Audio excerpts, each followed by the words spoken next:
Hello and welcome to SST only. आज हम current affairs में हिस्ट्री की करंट अफेयर्स में देखने वाले हैं नालंदा यूनिवर्सिटी।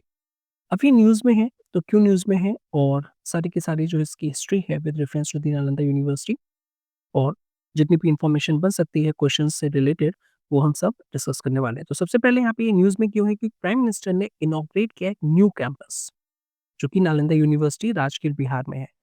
अब ये क्यों ज़्यादातर न्यूज़ में यहाँ पे आ रहा है, क्योंकि ये जो न्यू कैंपस है वो उसको माना जा रहा है कि वो एक इम्पोर्टेंट सेंटर है इंटर सिविलाइजेशनल डायलॉग्स का। अभी इंटर सिविलाइजेशनल डायलॉग होते क्या है?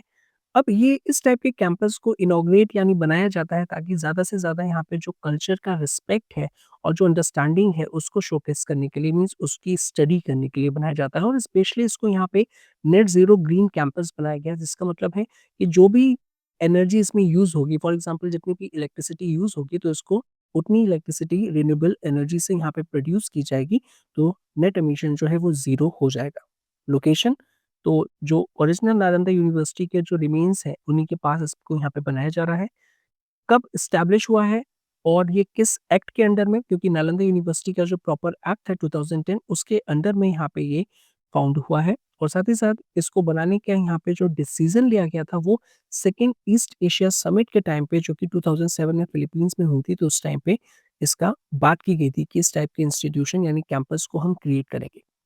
अब ज़रा इसके बारे में बात कर लेते हैं, ancient Indian university that is Nalanda university के बारे में। तो ओरिजिनली हिस्टोरिकल पर्सपेक्टिव से ज़रा देख लेते हैं, तो इसको कुमार गुप्ता फर्स्ट ने 5th सेंचुरी कॉमन एरा में इसको एस्टैब्लिश किया था और ये एक मेन लर्निंग सेंटर था और ये 5th सेंचुरी से लेके कंटिन्यूअसली 12th सेंचुरी तक इसका जो प्रोमिनेंस था बहुत ही ज़्यादा इंपॉर्टेंस रहा था। उसके बाद इसको यहाँ पे तोड़ दिया गया था, ब्रेक कर दिया गया था। अगर हम आर्किटेक्चर की बात करेंगे तो यहाँ पे ये मोनास्टिक यूनिवर्सिटी है जो कि रेसिडेंशियल और साथ ही साथ एजुकेशनल बिल्डिंग्स प्रोवाइड करवाती है कि यहाँ पे जो स्टूडेंट हैं वो रह के स्टडी कर सकते हैं, एक तरीके से गुरुकुल वाला सिस्टम जो था। और यहाँ पे अलग-अलग स्तूपास, श्राइन्स और वेरियस आर्ट वर्क्स भी देखने को मिलते हैं। As you can see in the image it is clearly visible, तो काफ़ी ज़्यादा यहाँ पे आर्किटेक्चर के पर्सपेक्टिव से भी ये काफ़ी इंपॉर्टेंट हो जाती है। अब बात करते हैं कि इसको एजुकेशनल यूनिवर्सिटी यानी इतनी अच्छी एजुकेशनल यूनिवर्सिटी माना जाता था जहाँ पे अलग-अलग टाइप के सब्जेक्ट्स और ऑल ओवर एशिया से जो स्टूडेंट्स थे वो यहाँ पे एनरोल्ड यानी इनको विजिट करने आते थे, नालंदा यूनिवर्सिटी में पढ़ने आते थे, इतनी ज़्यादा यहाँ पे इसका एक्सीलेंस था। अलग-अलग डिसिप्लिन्स की बात करेंगे तो Vedas, Theravada, Mahayana buddhism, Vajrayana buddhism, fine arts, medicine, astronomy, politics और war strategy, apart from that other subjects भी हैं जो यहाँ पे नालंदा यूनिवर्सिटी में पढ़ाए जाते थे उस टाइम पे। अब क्वेश्चन आता है कि एडमिशन कैसे होता था, तो मेरिट बेस पे यानी गेट कीपर जो थे बहुत ही टफ क्वेश्चंस पूछते थे और एंट्रेंस लेवल जो था इसका बहुत ही ज़्यादा हाई था। फ्यू जो यहाँ पे इंटेलेक्चुअल्स थे वही उसको क्लियर कर पाते थे, अदरवाइज़ यहाँ पे उसको क्लियर भी नहीं कर पाते थे जो प्रिलिमिनरी एग्ज़ाम होता है। इसके बाद इसका आ जाता है लाइब्रेरी जो कि मेन सेंटर पीस था जिसको धर्मगूंज बोलेंगे, यानी mountains of the truth, that means इतना ज़्यादा लिटरेचर था, एंशिएंट इंडियन लिटरेचर जो बहुत ही ज़्यादा डिटेल इन्फॉर्मेशन प्रोवाइड करवा पाता अगर हमारे पास वो अभी भी लिटरेचर होता। लेकिन अनफॉर्चुनेटली वो लॉस्ट हो चुका है, उन सारी की सारी लाइब्रेरीज़ को जला दिया गया था और उसमें एक्सपेक्ट किया जाता है कि 9 मिलियन बुक्स थी और 9 फ्लोर्स थे। जस्ट इमेजिन कितना ही बड़ी लाइब्रेरी होगी और कितना रिच एंशिएंट टेक्स्ट होगा हमारा।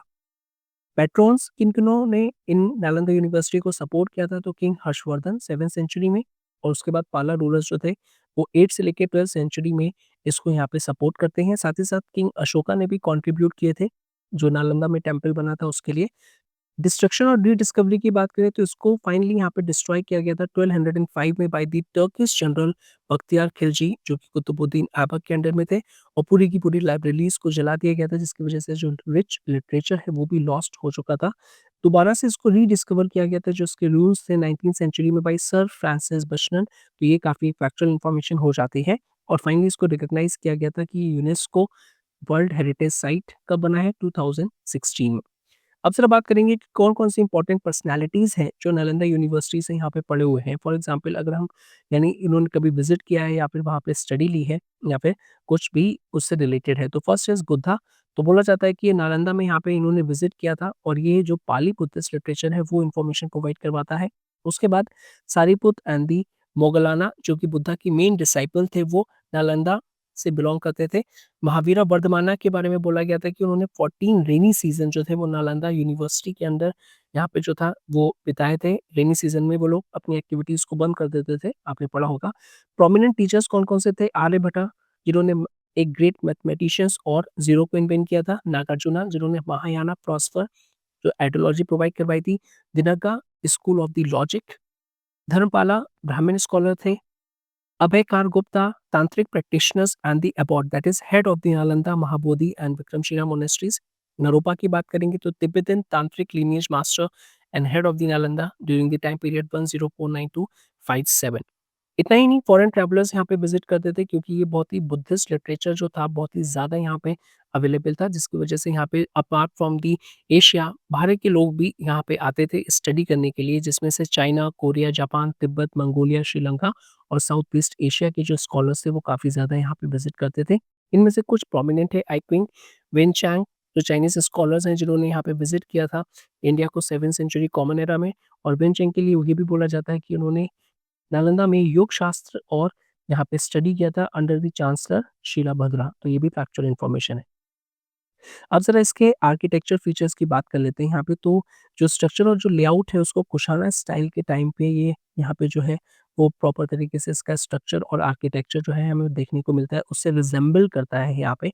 और साथ ही साथ इसमें विहारास भी हैं जो रेज़िडेंशियल बिल्डिंग्स हैं और चैत्यास भी हैं, टेम्पल्स भी, तो ये दोनों ही चीज़ें हमको देखने को मिलती हैं। और साथ ही साथ यहाँ पे इंट्रोड्यूस किया गया था quincunx that is 5 fold design जिसमें चैत्यास में, तो ये एक रीजनल टेम्पल का जो यहाँ पे उस टाइम पे जो चीज़ें प्रेवलेंट थी तो उसका हमको यहाँ पे इन्फ्लुएंस देखने को मिलता है। तो it's an merging with the regional architecture. तो जो स्टैंडर्ड आर्किटेक्चर था वो रीजनल आर्किटेक्चर से मिलके चीज़ों को यहाँ पे थोड़ा-सा डिफरेंशिएट कर रहा है। आर्किटेक्चरल सिग्निफिकेंस की बात करेंगे तो कंसीडर किया जाता है इसको एक planned university, earliest planned university, जिसको प्रॉपर यहाँ पे कौन-सी चीज़ कहाँ होनी चाहिए, तो वो सारी चीज़ों को यहाँ पे प्लान किया गया था। साथ ही साथ यहाँ पे बोला गया था कि जो बुद्धिस्ट आर्ट है, यानी इनने इन्फ्लुएंस किया था Buddhist art in the regions like Malaysia, Nepal, Myanmar and the Tibet, तो ये भी एक अपने आप में एक इम्पोर्टेंट बात है। अपार्ट फ्रॉम दैट ये काफ़ी इंपॉर्टेंट रोल प्ले करता है एक ट्रांजिशन फेज़ को करने में, जो कि महायाना से वज्रयाना बुद्धिज़्म में है, स्पेशली आर्ट में। यानी जो आर्ट में चीज़ें रिज़ेम्बल होती हैं यहाँ पे जो महायाना बुद्धिज़्म से रिलेट कर रहे हो उसको वज्रयाना बुद्धिज़्म में क्लियरली आप ट्रांजिशन देख सकते हो आर्ट के थ्रू। अब ज़रा स्कल्पचर आर्ट की बात करेंगे नालंदा महावीरा की।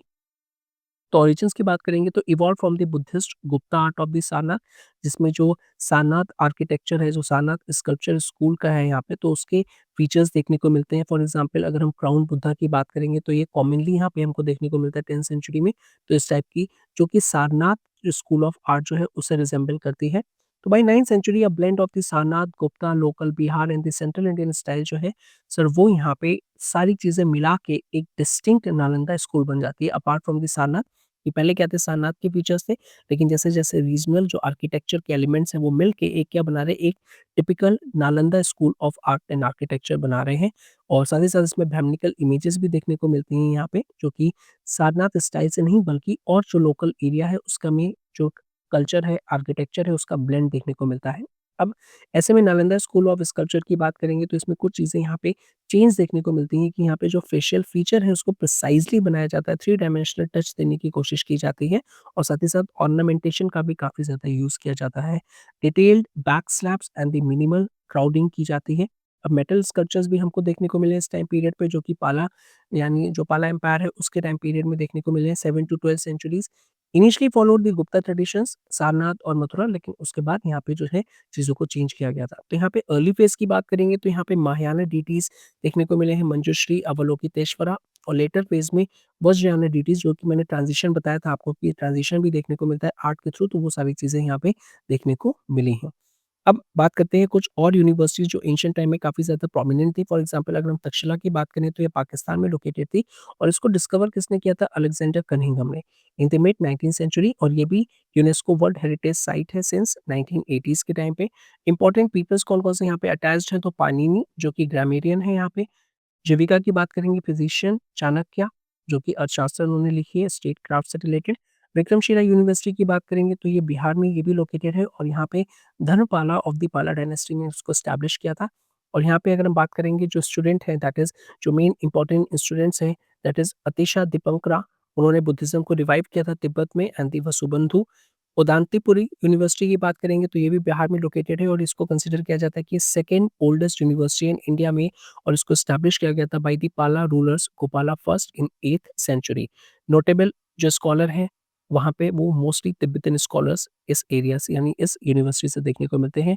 नागार्जुनीकोंडा की बात करेंगे जो कि आंध्र प्रदेश में लोकेटेड है, इसको Nagarjuna that is founder of the Shunyavada doctrine. जब हम डॉक्ट्रिन को यहाँ पे डिस्कस करेंगे तो उसमें हम यहाँ पे देखेंगे शून्यवाद इन महायाना बुद्धिज़्म, तो ये उनके फाउंडर हैं।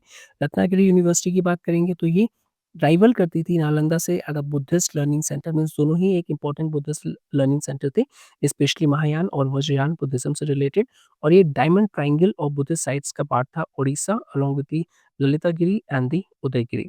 अदर्स की बात करेंगे वल्लभी गुजरात और जयदगाला जो कि अब के टाइम पे बांग्लादेश में है। तो ये कुछ और प्रोमिनेंट एंशिएंट यूनिवर्सिटीज़ थी जिसमें सबसे first and the foremost name जो आता है वो है नालंदा यूनिवर्सिटीज़ का। तो जितनी भी इन्फॉर्मेशन थी वो हमने सारी डिस्कस करी और इसी से रिलेटेड सारे क्वेश्चंस आएँगे, चाहे वो डायनामिक हो या स्टैटिक हो। स्टैटिक मीन्स कि जो यहाँ पे फैक्चुअल ऑलरेडी चीज़ें हो चुकी हैं, यानी जो चेंज नहीं है, और डायनामिक जो भी रिसेंट डेवलपमेंट हुआ है, जैसे रिसेंट इनॉग्रेशंस ऑफ द जो कैंपस है उस टाइप्स की इन्फॉर्मेशन। Thank you.